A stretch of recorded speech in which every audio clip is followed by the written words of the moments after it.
हाँ भाई future doctors, 21 जून को आपका रीनीट 2026 एग्जाम है। अब धीरे धीरे स्टूडेंट्स की टेंशन बढ़ रही है कि रीनीट का पेपर टफ आएगा। सब लोग ऐसा बोल रहे हैं क्योंकि पहले भी जब भी री एग्जाम हुआ है पेपर का लेवल अच्छा आया है। देखो इस बात में तो कोई डाउट नहीं है, जितनी बार भी री एग्जाम हुआ है हर बार मेन एग्जाम से पेपर का लेवल थोड़ा सा अच्छा रहा है, अच्छे कॉन्सेप्चुअल क्वेश्चन उसमें पूछे गए, इसमें कोई डाउट नहीं है। देखो 2015 से और 2024 तक टोटल 6 बार रीनीट हुआ है या बोल सकते हो री एग्जाम हुआ है और इन सभी पेपर का लेवल मेन एग्जाम से अच्छा रहा है।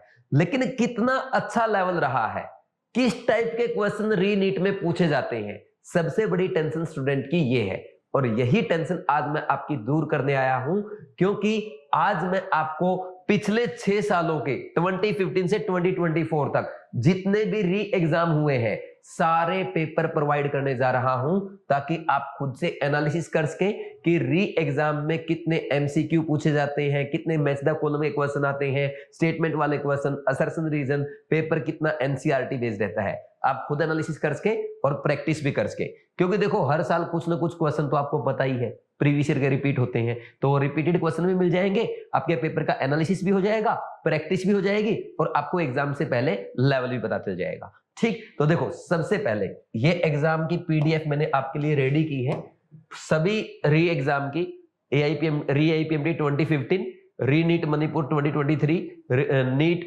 2019 ओडिशा वाला paper, NEET 2020 Covid re exam, NEET 2022 overseas जो एग्जाम हुआ था अलग से हुआ था, ये री नीट 2024, 6 के 6 जो री एग्जाम हुए हैं सभी के पेपर आपके सामने है। मैं काम करता हूं इनमें से एक पेपर खोल के उसका एनालिसिस करके भी आपको दिखा देता हूं क्या करना आपको।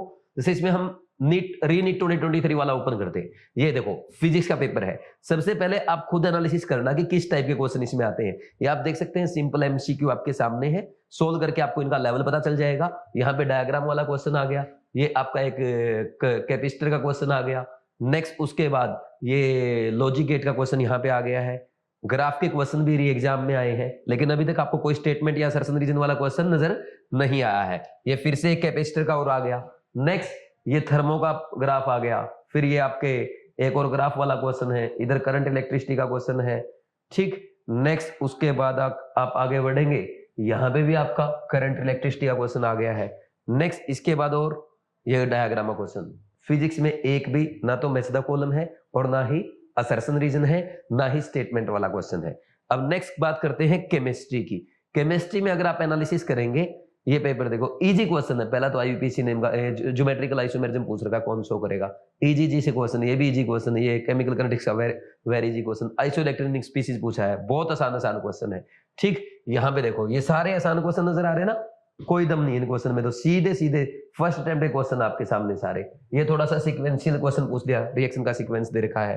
ठीक, ये एक स्टेटमेंट वाला क्वेश्चन आया है, एक इधर असर्शन रीजन भी है। नेक्स्ट ये एक मैच द कॉलम भी है। ठीक, तो केमिस्ट्री में match the column, assertion reason और स्टेटमेंट वाले क्वेश्चन, एक और स्टेटमेंट वाला क्वेश्चन आ गया। ठीक, यहाँ पे ये असर्शन रीजन आ गया फिर से, तो ये आप देख सकते हैं ना। ठीक, नेक्स्ट ये मैच द कॉलम आ गया, दो हो गए ना, assertion reason, match the column, statement वाले क्वेश्चन।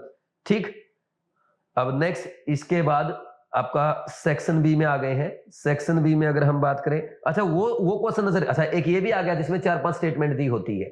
ठीक, और लास्ट में मैच द कॉलम, बस यही 2 मैच द कॉलम थे, 2 असर्शन रीजन थे, 2 स्टेटमेंट वाले क्वेश्चन थे, यानी ज्यादा असर्शन रीजन नहीं आए, मैच द कॉलम भी कम आए।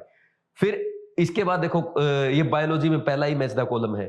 ठीक, बायो में मैच द कॉलम, फिर से 2 और आ गए।